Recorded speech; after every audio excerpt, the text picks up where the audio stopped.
Bonjour à tous et bienvenue dans cette nouvelle vidéo de développement Laravel. La semaine dernière, on avait mis en place notre premier test pour vérifier que l'abonnement sur mon site fonctionnait bien.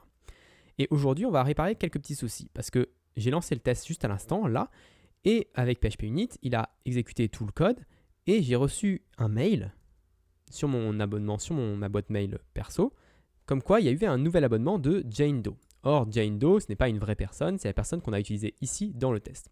Donc lorsque j'exécute ce test-là, tout s'exécute et le mail pour me prévenir qu'un nouvel abonnement est arrivé est envoyé à ma boîte mail. C'est pas ce que j'ai envie qu'il arrive, parce que quand je lance les tests, ça peut être lancé automatiquement à chaque fois que je fais un commit, par exemple. J'ai pas envie à chaque fois qu'il y a un commit de recevoir un mail. Donc comment faire pour ne pas recevoir ce mail-là et ne pas l'envoyer tout simplement. Laravel nous fournit un système qui permet de transformer le système de mail de Laravel basique par un faux système de mail qui va juste enregistrer les mails en mémoire et qui ne va pas les envoyer pour de vrai. Donc ce que je vais faire, c'est très simple, on va juste utiliser la façade mail qu'on va importer au-dessus, juste ici, et on va faire fake. Et cette méthode-là va se charger de remplacer le système de mail par le faux système de mail. Donc maintenant, si je reviens sur mon test et que je relance PHP Unit, normalement, je ne devrais pas recevoir de mail de notification. Donc là, on voit que j'ai pas reçu de mail. Et en plus, vu qu'on n'a pas eu besoin d'interroger et d'envoyer une requête SMTP, on a gagné un petit peu de temps sur notre test. Donc on n'a fait que 4 secondes de test à la place de 5 secondes 8. Donc là, si on revient sur notre board, il n'y a rien d'envoyé. Donc je vais fermer ça. Et maintenant, on va pouvoir s'attaquer aux choses intéressantes. C'est-à-dire que là, actuellement, on crée un token Stripe à partir d'une carte de test. Et ensuite, on envoie ce token ID à notre endpoint /subscribe pour créer un abonnement. Et ensuite, on vérifie que cet abonnement est bien créé, mais on le vérifie uniquement dans notre base de données à nous et pas sur Stripe. Alors, comment faire pour vérifier quelque chose sur Stripe ? On peut utiliser tout simplement l'API de Stripe, un peu comme ce qu'on a fait ici pour créer un token. Le problème de l'API de Stripe, c'est que comme c'est une API qui est externe, on ne peut pas la réinitialiser à chaque début de test, comme on le fait pour notre base de données personnelle. Donc, c'est-à-dire que dans l'API de Stripe, elle va nous retourner tous les paiements, ceux qui ont été faits avant le test, ceux qui ont été faits par les tests précédents, ceux qui ont été faits quand moi je teste sur Firefox, etc. Donc, on va voir comment faire pour essayer de passer un petit peu cette contrainte de l'API de Stripe.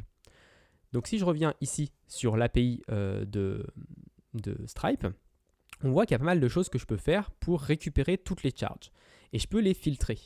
Alors, ce que j'ai vu auparavant dans certaines techniques de test, c'est que les personnes utilisaient le starting after. Le starting after, qu'est-ce que c'est ? Ça permet juste de récupérer l'identifiant du dernier paiement Stripe au début du test. Et ensuite, à la fin du test, on lui demande de récupérer tous les paiements qui ont été faits après cet identifiant-là. Alors, le problème de cette solution-là, c'est qu'il faut faire une requête avant le test et une requête après le test.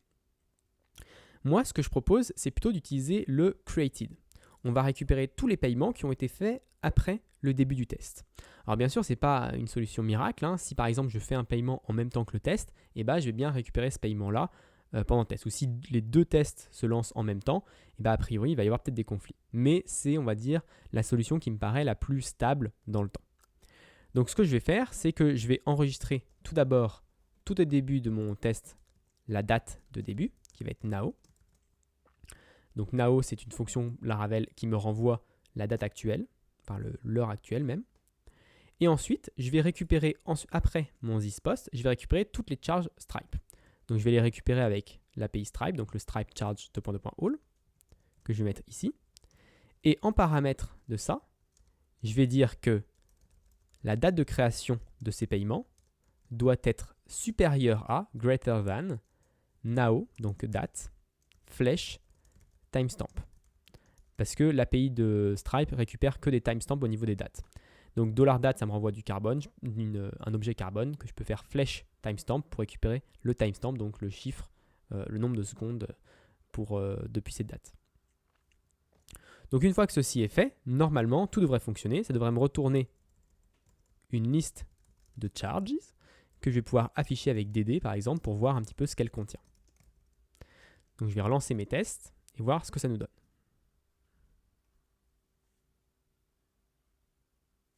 Donc là, on voit qu'on a reçu un objet de Stripe, donc une Stripe Collection qui contient une clé data. Et dans cette clé data, c'est un tableau de un seul élément, donc c'est bien ce qu'on veut, c'est-à-dire qu'on n'a fait qu'un seul paiement depuis cette date. de 500, donc de 500 centimes. Donc ce que je vais faire, c'est que je vais pouvoir récupérer charges data, parce que moi ce qui m'intéresse c'est juste les données. Et ensuite, je vais pouvoir faire des calculs sur ces charges-là. Donc, je vais pouvoir faire la même chose que ce que je faisais pour ma base de données, c'est-à-dire assert count 1, donc de charges tout court d'ailleurs.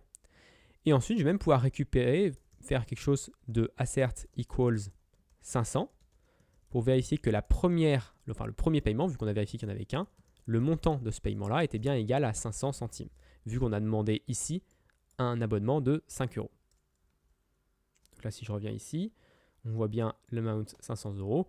Et puis, c'est pour le moment, ça va être la seule chose qu'on va vérifier là-dessus. Donc, si je relance mes tests,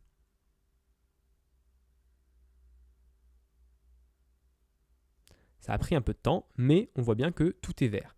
Et maintenant, si dans mon subscribe controller, donc si je vais dans HTTP controller, subscribe controller, si je commente par exemple cette partie-là, et bah, on va avoir un problème sur mes tests. Donc si je peux relancer ici, je peux tester. On va voir qu'il va me dire que c'est pas correct.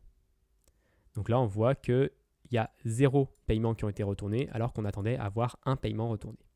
Donc là, on a bien vérifié que notre test fonctionnait et que cette partie-là de notre code était obligatoire. Il fallait qu'on mette cette partie-là pour avoir le truc. Et même chose, si on se trompe ici dans le montant pour le plan, par exemple si on met 12 tout le temps, voilà, c'est 12 euros par mois tout le temps, et ben on va avoir aussi un problème parce qu'il va nous dire que le montant n'est pas pareil.